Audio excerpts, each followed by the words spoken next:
my favorite people, Steve Gleason, is here with his wife, Michelle. Welcome to Times Square. Thanks for having us. It's so great to have you both. Steve, I want to start with the Arthur Ashe Award for Courage. Why was that award so meaningful to you?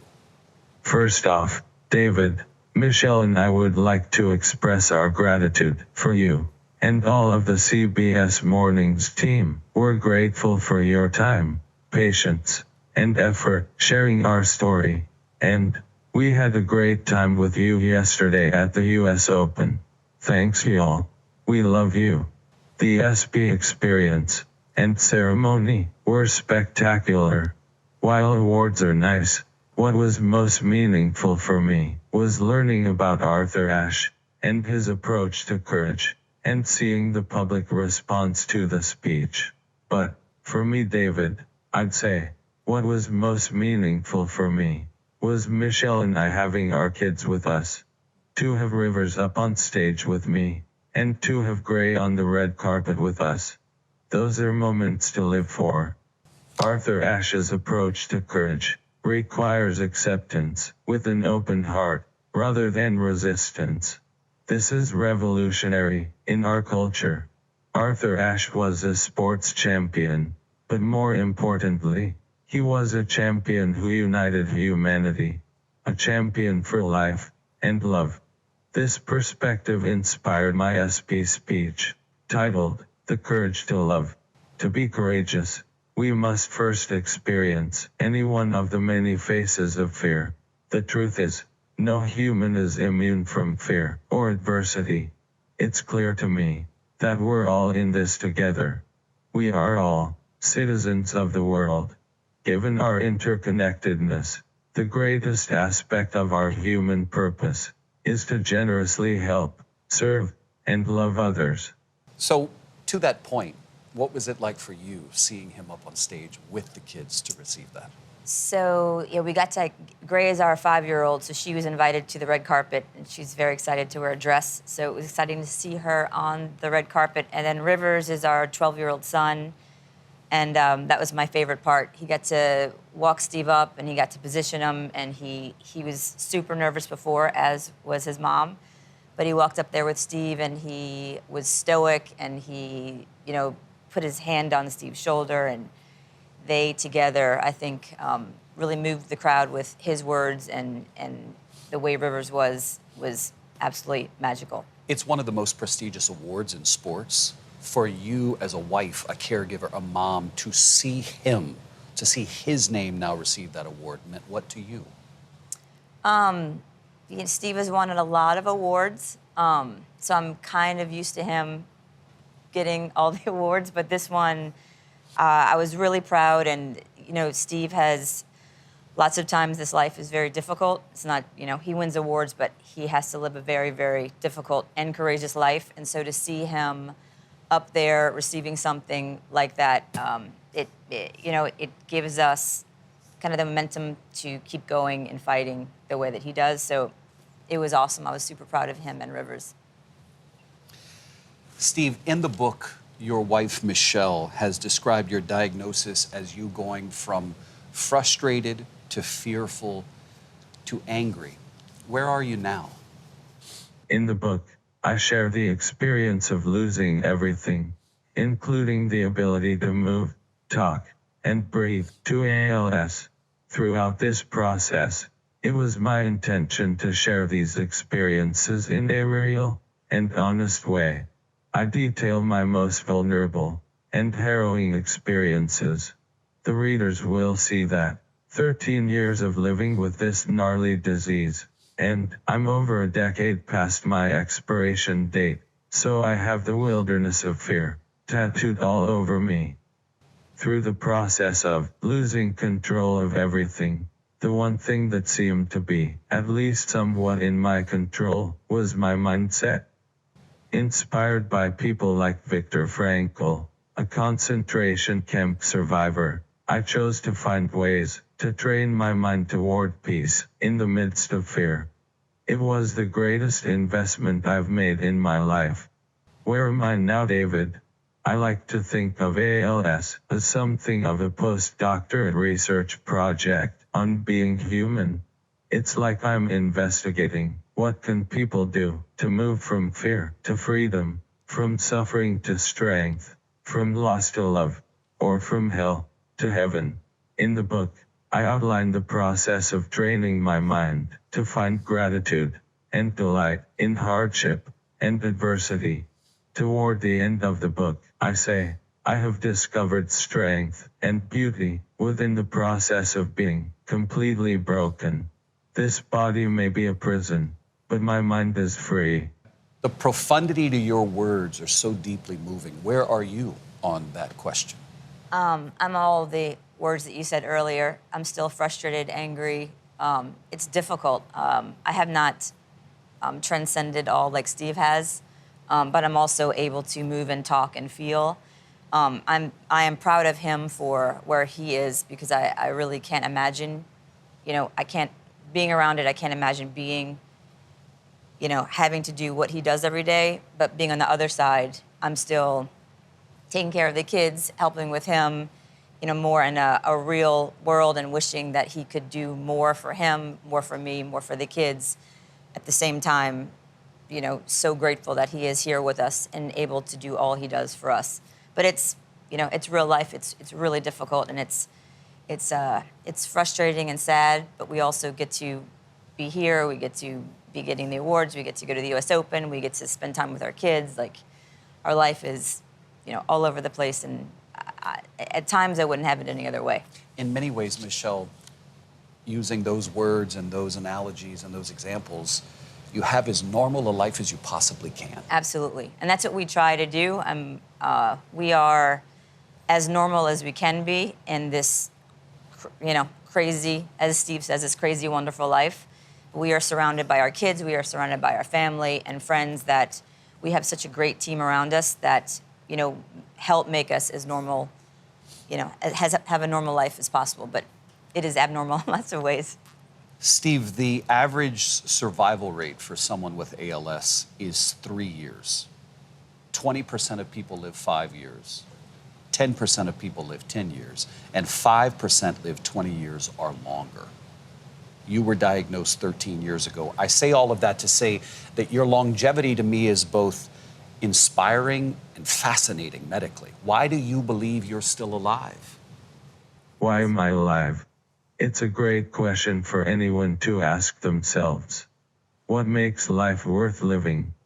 The short answer is an amalgamation of strong relationships, mindset, and love. In the early years of ALS, especially as I was losing the ability to breathe and talk, I regularly questioned whether I wanted to keep showing up. When I questioned why I wanted to continue living, the answer was always clear. It's simple, David. I'm alive because of the people around me. I'm alive because of our family. When I'm feeling like this life is too much, I think about Gray, Rivers, and Michelle.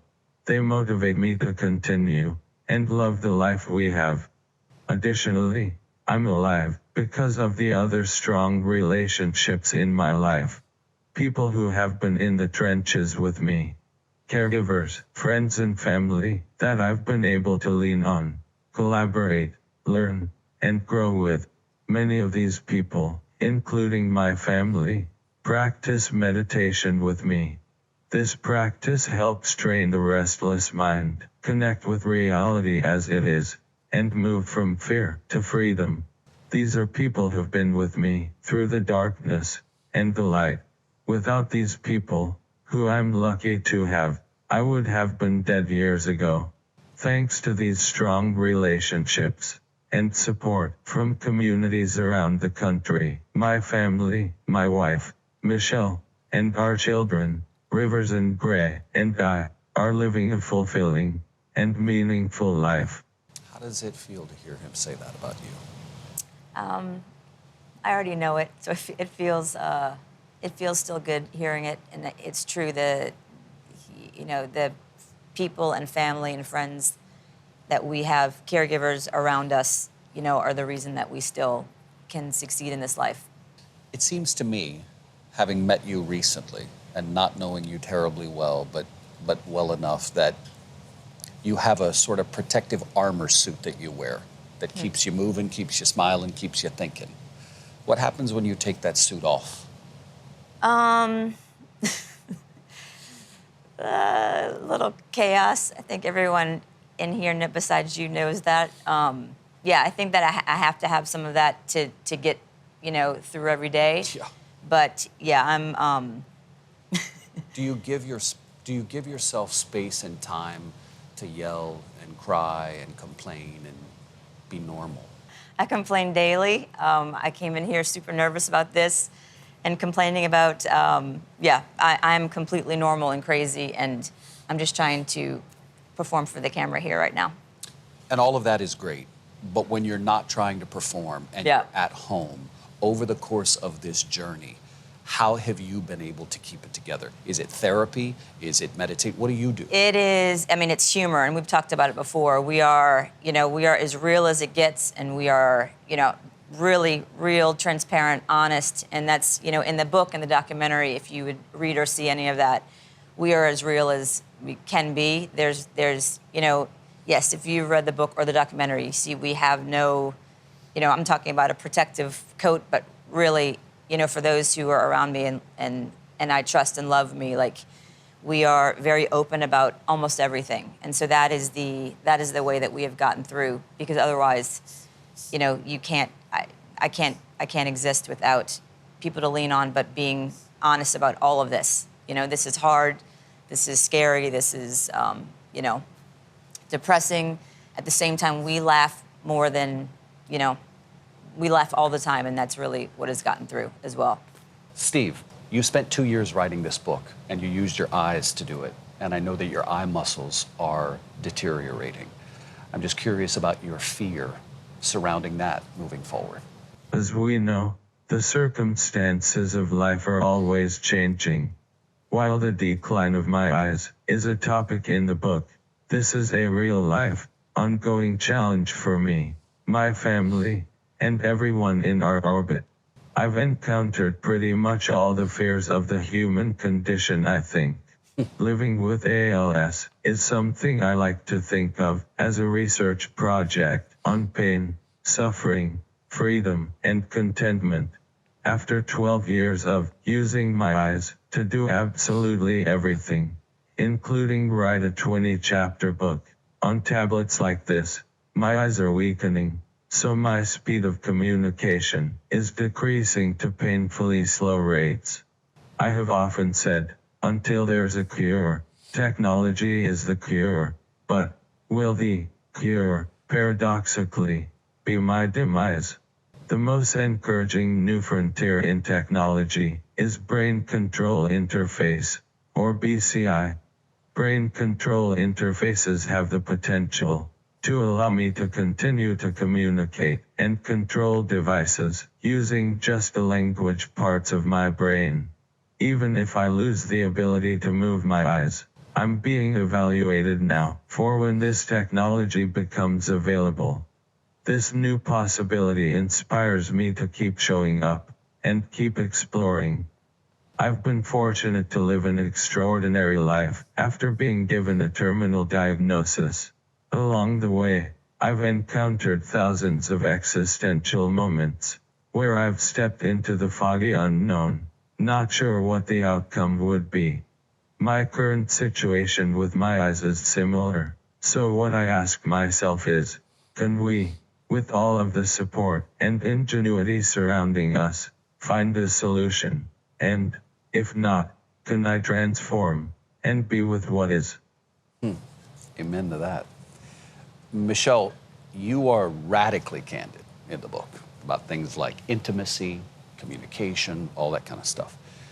Be radically candid with us about your struggle with his lack of ability to communicate with you.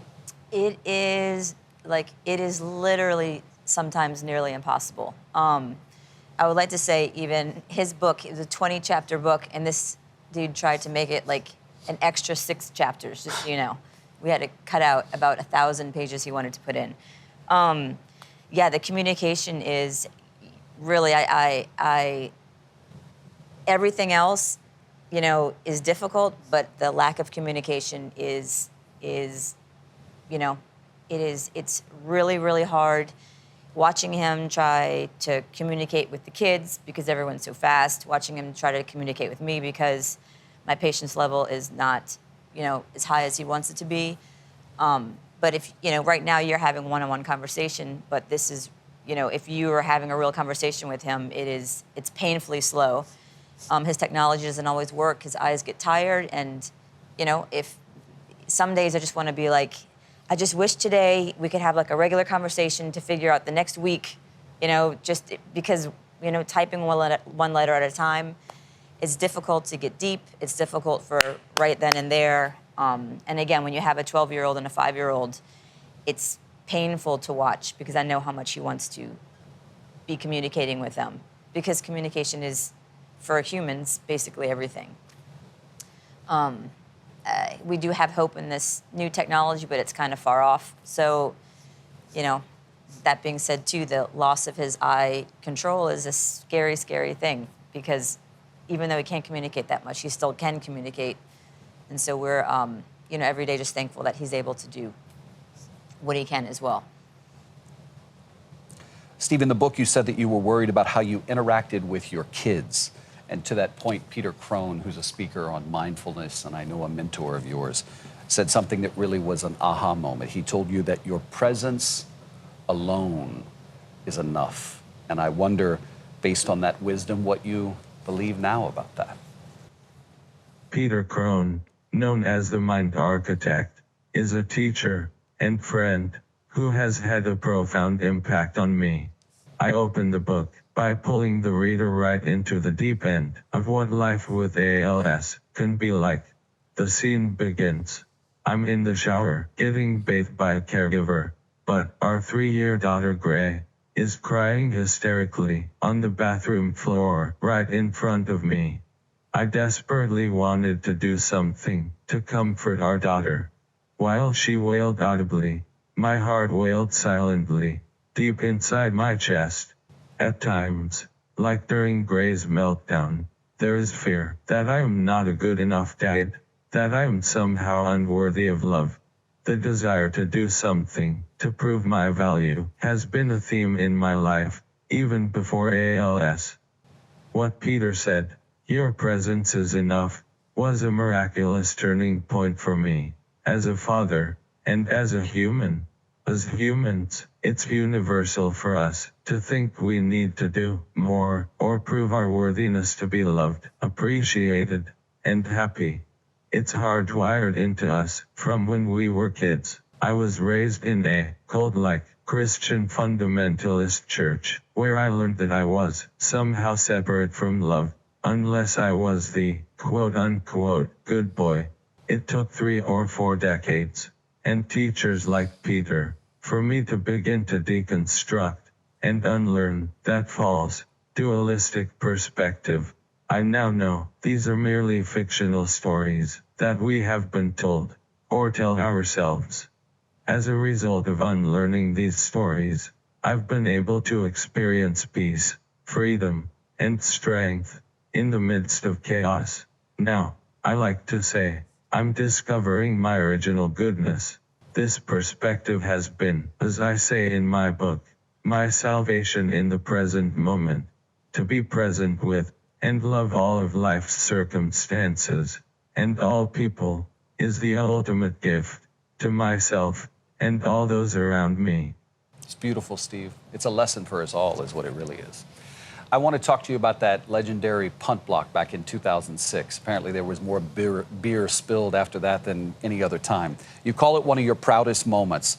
I wonder what goes through your mind when you relive that moment from 2006. In 2006, when I blocked that punt on Monday Night Football, it was undoubtedly a phenomenon that was much more important than winning a football game. But I didn't realize just how much more until a text conversation with Brian Johnson. Brian is a former pastor from New Orleans who was diagnosed with ALS in 2020 and has become a dear and trusted friend.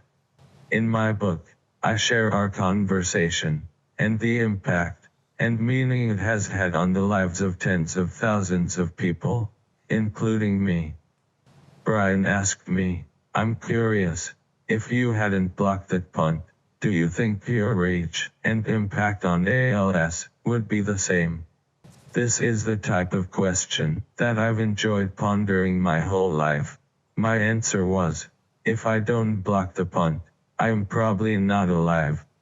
He was appreciative of my brutal honesty, and his response was, so if you hadn't blocked the punt, then I'm probably not alive either. He said, at the time I was just excited. Some long-haired surfer dude lifted my spirits after I lost everything in Katrina. But you actually saved my life. So many people have told us that our foundation's efforts and support have saved their lives. But if I didn't block that punt, I'm just another has-been football player. It's probable that I just fade away and die anonymously. I don't see any of this happening. But here we are. I did block the punt, David. And this community, my family and friends, and their love, continue to uplift me and Michelle throughout this crazy, wonderful journey with ALS. I want to talk to you about that. You know, hearing him, Michelle, talk about, it was in my research for this story that I came to realize how profound an impact Team Gleason has had on other people like Steve with ALS. And I said to someone recently, wow, you guys have such an incredible support system. What if you didn't have this? And this person said to me, Steve would be dead. Yep. And I said, does every ALS patient have this? And this person said, no. So I wonder, I'm not preaching to you and saying, wow, you're lucky, but I wonder when you realize how lucky you are, as he does, what you think about.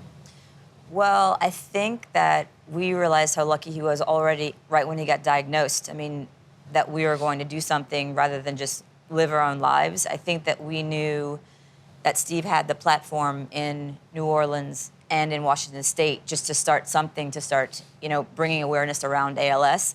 And for a while, Steve wasn't ready to go public, and we really didn't know, if we were going to do anything public. But after a while, we both made the decision, like, we have the platform, we have to do something.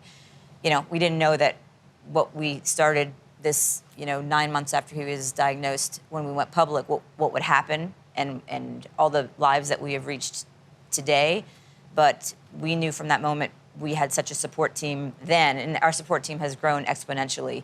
But right then we knew we had enough to start something, and it's just kept building and building. And, I know, we talk about this in the book too, there's times when I would be super depressed about our life, and my mom would always say, look at all that you have, and I wasn't able to, I was like, I know that, but I'm not able to, like, feel that. But then after a while, like Steve talks about changing mindset, when you really do realize what we do have, it helps get through all the hard times, because we are so fortunate to have what we have. And in turn, want to try to help people who don't have that. Do you feel some kind of responsibility? Like a little bit of guilt responsibility. Sure. It's funny you said that. I'm full of guilt all the time, and that could be a source of it, because Guilt I know about what? just in life. This is way too deep, but I think because I know how, in this situation, how fortunate we are with the team and support that we have. Yes, I feel somewhat responsible for making sure other people have it as well. I hear that. 12 years ago, Mr. Steve, you said we all have a timeline. And given the fact that you're still here today, how is living like you have a timeline different than maybe it was 12 years ago? You're going to like this answer. Yes, David. Over 12 years ago, when I could still talk and move and breathe on my own, I said, we all have a timeline, but most of us don't live like we have a timeline. 12 years later, I'd say the same thing. In Western culture, rather than live on a timeline, we try to deny even thinking about death, or we have imaginary stories that distract ourselves from the truth of our impermanence. I apologize if some people interpret this as depressing. Oopsie daisy. But I find the truth that we all have a timeline absolutely beautiful. It invigorates and energizes me every single day. Acknowledging the fragility of my life is obviously a pretty important aspect of my book. I write that it's allowed me to be more present, explore, and grow. Through this process of exploration, I have no fear of death. In my memoir, I emphasize that concepts of heaven and hell are not external, but exist within our minds, right here, right now, in our midst. At this point, I'm not worried about tomorrow, for tomorrow will worry about itself. I'm passionate about living, loving this life, and the people I'm with, to fully appreciate every moment, even the impossible moments. So, I would invite you, and the audience, to recognize that you have a timeline. And how about this, David? Live like today is the last day you will be able to move, talk, and breathe on your own. How would your perspective shift? Will you be more appreciative and less concerned about achievement or material success? Knowing this is your last day of moving, when you hug your child or your partner, when you hold their hand or run your hand through their hair, knowing this is the last time, how much will you appreciate the preciousness of the moment? If this is your last day of talking, will your words be resentful, fearful, and critical, or will your words be compassionate, kind, and loving? Knowing this is your last day of breathing, how much will you appreciate every single glorious, oxygen-rich, delicious breath? If I were to request anything from people, it would be practice living with a timeline. Please fully appreciate and truly love this wonderful life. Mic drop. What you just said, Steve, reminds me, Michelle, that pain is our greatest teacher. How much have you grown as a woman since he was diagnosed? I've actually gotten smaller. As a human? I'm just joking. As a human. How As much a have you human? evolved as a human since he was diagnosed? It's a great question. We have been through so much. We've been through, I'd have to think about it. I just know that what he just said is so true, and it's awesome to be reminded of it and be with him, because we do live in the present so much and appreciate so much that we have. And I don't know if I would have had that wisdom before Steve. It's why, Steve, pain is our greatest teacher. Pain is our greatest teacher. That answer was so spot on. Look, I know in writing the book, it took so much effort with your eyes. You would have to stop. Your care team would massage your eyes. You would take a break, then start writing again. Why did you want to write the book, given the condition you're in? I'll start by saying that this is not a book about ALS, David. It's not a book about sports. And it's not a book about dying. This book is about living. This is my story, our story, of enduring drastic change, suffering heart-wrenching loss, and ultimately finding a way to move through those circumstances, to discover freedom and peace of mind. This book is for anyone who has experienced pain, sorrow, or even tragedy.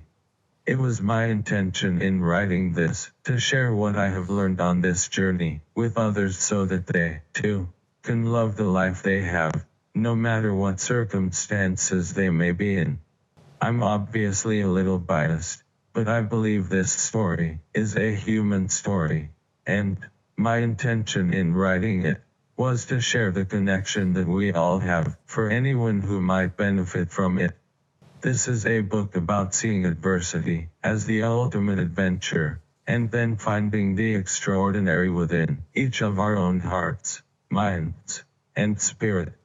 Talk to me about the joys you experience today and the dreams you have for a tomorrow.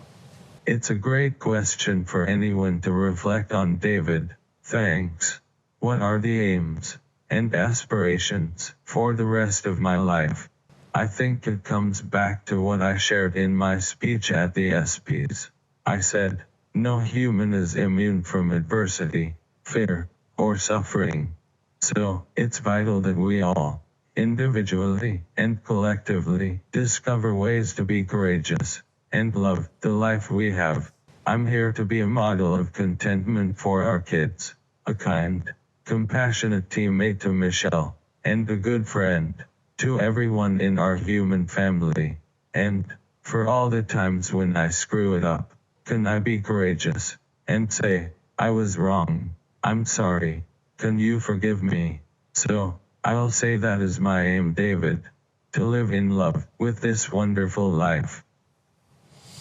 Michelle, Steve so clearly has defined the odds, but we've mentioned his health continues to deteriorate. What do you think about when you think, and I know you'll talk about this in the book, so I know it's not a question that's off base, but what do you think about when you think about him no longer being here? I don't actually think about it very often. You don't? I don't. Because you're radically candid about everything else you think about. I know. I Not don't. I don't go there. I don't go there much. I think it all surrounds. If I ever do there, it surrounds the kids and what it will be like without him for them. But it's funny. I don't. It's not something that I focus on. It's not that I'm like Afraid to think about it. You Yeah, just I'm not don't want to afraid. put the energy into it. I just don't. I don't do it, you know. And I think, like I tell him, he talks about his presence is enough. Like, his presence is everything to us. Just him being here, and that's how it is right now. So I guess I'll just think about that when it happens. I mean, the odds that you guys have defied to this point are just breathtaking. I know you're right, but it doesn't seem. I know his life is fragile and he's terminal, but he's been here for so long that it doesn't seem like he's going anywhere. I mean, y'all stayed up. You came to a Pearl Jam concert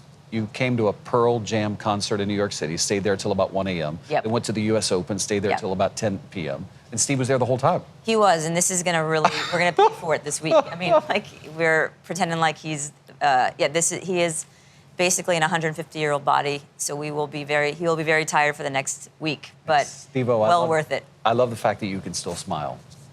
I love that. Makes my heart smile. You talk about spirituality in your book. How does your faith play a role in your life today?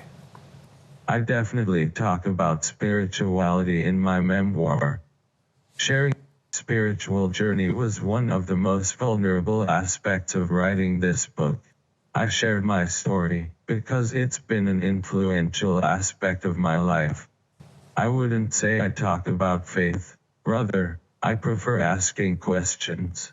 In the book, I ask, is holding rigidly to human concepts, ideologies, or beliefs, lacking any solid evidence, what faith is? I would assert that a word that must accompany faith is explore. As an explorer, I make no claims of certainty, or pretend to know what's right for anyone else. While I've left the idea of faith in a gnarly, judgmental God behind, I write that I lean toward the great Jesuit priest, Karl Rahner's description as the absolute mystery. If you've ever looked into the science of consciousness, you'll find that the nature of existence is an absolute mystery. I don't think this got in the book, but my view of faith is leaving everything we think we know behind and surrendering to the unknown. Rather than use the word faith, I use spirituality. For me, authentic spirituality is self-transcendence, or non-duality. The essence of this teaching is that the self, or ego identity, is an illusion, a construction of our minds. This practice of losing the self leads to the experience of not being separate from the rest of life and the world. This practice and experiencing an indivisibility with life has created a profound shift in perspective and boundless freedom that can never be taken. I would assert that we cannot fully live until we die to the separate sense of self. Based upon my experience, I see that our natural condition, the core of our being, is unconditional acceptance, and the highest form of love. I remember when we first met, you said, I'm nothing like Steve. Yeah, I mean, I'm not as deep. I'm not going to give you that spirituality answer. But is that what makes this work so well? You know, maybe on occasion. Maybe I think he would like me to be more spiritual like that. But I don't know. We got married in 2008 and have, you know, gone through a lot and something, you know, ups and downs, obviously, like every relationship, and possibilities and amazing things at the same time. But we're still going. I'm not sure why, but we are, and we always will. And I think the difference is what makes this so cool. maybe we are quite different. Keeps him smiling, right? This is the life. This is the life. This is the life. This is the life. There you go. On repeat. He just wanted to make sure you heard. Lastly, the hug. Tell me how he gives a hug. So I'm going to show you. Yeah, tell me, what does he call So it? he says, Before we go, I want to give you a hug, because I know you give everybody a hug. So what's it called? Faux-de-faux. Faux-de-faux. So it's forehead to forehead, so he can't hug you. So he likes you to look at him in the eyes, touch his nipples. That part's not real. Not really. You look him in the eyes, and then you put your forehead on his forehead. You can stay as long as you'd like, short or long. Thank you from the bottom of my heart for all the wisdom and all the grace. Thank you. Rooting for you. Thank you.